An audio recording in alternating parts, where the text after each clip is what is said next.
Hey, how's it going everyone? With the winter 2023 anime season concluded, I wanted to approach the ending a bit differently than previously. Instead of awards, it'll be a wrap up of the season. So if you like this version or the one with awards, let me know in the comments below. I started working to try and get this video out earlier. So that was a lie. Which you can tell by when this was uploaded didn't get out as early as I hoped. Let's finally get into it. I think everyone can agree that winter was a terrible season of anime. No matter the genre or how consistently you kept up with what it had to offer, from the start we had shows left and right going on hiatus indefinitely, pushed back to later seasons to restart completely, or just randomly starting up again.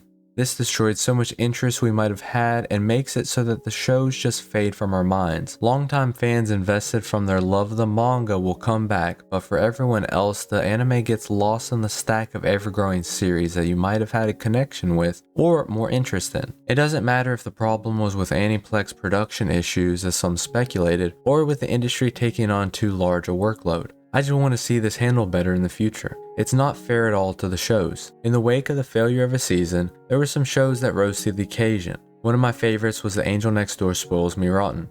This anime was deceptively wholesome, since the underlying plot explored more mature themes. No, I'm not talking about themes that are explicit, you dirty weebs. Reality check! Or some sort of wish fulfillment fantasy like Love and Lies, or More Than a Married Couple But Not Lovers.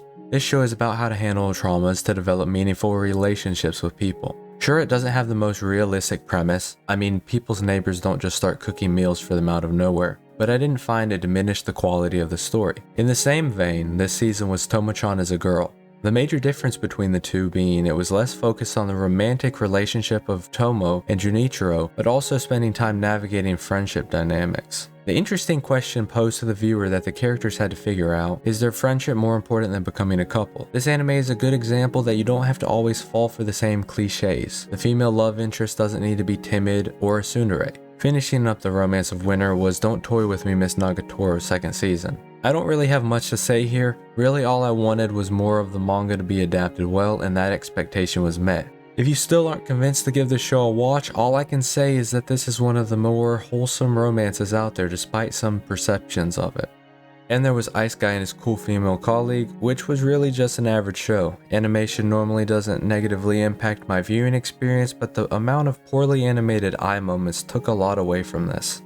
DanMachi Season 4 second half really delivered amazing episodes. It feels like so many people gave up on this anime, but it's rewarded those that stuck with it. Some of the best episodes of the entire series were in this season, with Bell solidifying why he's head and shoulders the best character in the show, and Ryu making a strong case for being the best girl. The best thing for me when it came to this part of DanMachi is that for so long we just had people telling us the dungeon was a grim place, with a run in every now and then, but here the terror was on full display. Bell wasn't heroically saving the day, he was barely surviving. And that's why I have so much praise for a show that turned a low point where everyone was counting it out back around.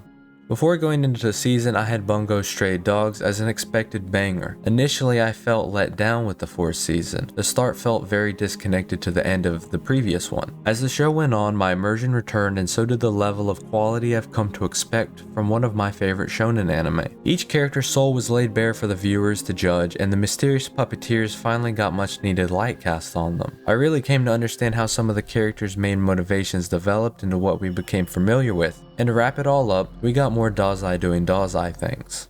The Fire Hunter, Malevolent Spirits Mononogatari, and Revenger were all shows this season that were pretty solid. Not only that, they combined to create a sort of mytho-traditional Japanese theme for the season. There are certain things Japan likes to focus their interest on for anime, whether that's because they have other means of expression for similar themes, or just fatigued by them, I can't say for certain. However, seeing traditional clan dynamics, old societal roles, and their mythos is a fun time for myself and a good opportunity to learn things I might not have known otherwise. Out of the three, Fire Hunter was the most fascinating and unique. The best comparison for it would be to think of Fire Force and Princess Mononoke combined to tell the story of an impending danger and all of these different groups' conflicts wrapped up around it. Even with all the anime interrupted, there were still some to be disappointed with, like Inspector, Fruit of Evolution, and the Ice Blade Sorcerer Shall Rule the World.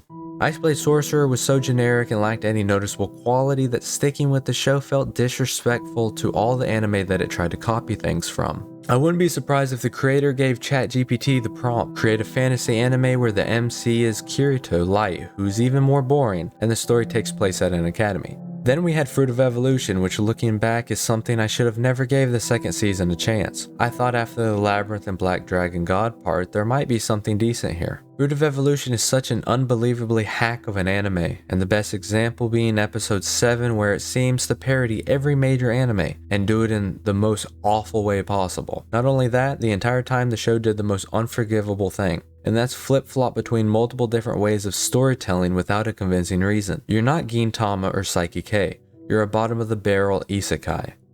Inspector was something I thought would be bad, however hoped would redeem itself, and instead was even worse than I could have ever imagined. Kuro became a background character and a clown for every joke in an episodic series that never made much sense. The problem that really ruined the anime for me was the so-called goddess of wisdom constantly explaining every last thing to the viewer in excruciating detail. For something that is supposed to be mysterious and dealing with the supernatural, nothing is left up to the interpretation to the viewer. Why try engage with the episode looking for hints when you can just turn off your brain and wait for the 10-minute explanation hinged on a throwaway moment? I don't enjoy when a show treats the viewer like they're stupid, and I won't be continuing on with anything Inspector might have to offer. As mentioned in the video's opening, the conclusion I've come to for the winter 2023 season is that this was just a bad season. When comparing it to my tier list, many of my most important expectations couldn't come to fruition. I will say that winter wouldn't have turned out as bad if the titles that got postponed didn't have so much community interest, as well as my own. I wanted to see if the misfitted Demon King Academy could prove me wrong. The show that did prove me wrong the most was Handyman Saito in Another World. We love casting spells. This song is sponsored by the Shadow Government. So much so that I didn't even talk about it in the tier list video. It was decent with crisp animation I wasn't expecting, well fleshed out characters, and managed to prove my opinion wrong that the main character being a handyman was something that could be built off of. If you're still here at the end of the video, thanks for watching it in its entirety. If you made it this far, drop a comment on what you enjoy the most about the video. Give the video a like to support me by pushing it into the algorithm, and subscribe to see more content from me. Maybe it's just myself, but this video felt like I could get across more of what I thought of a particular anime in the season, instead of locking it into a specific category to discuss the show from.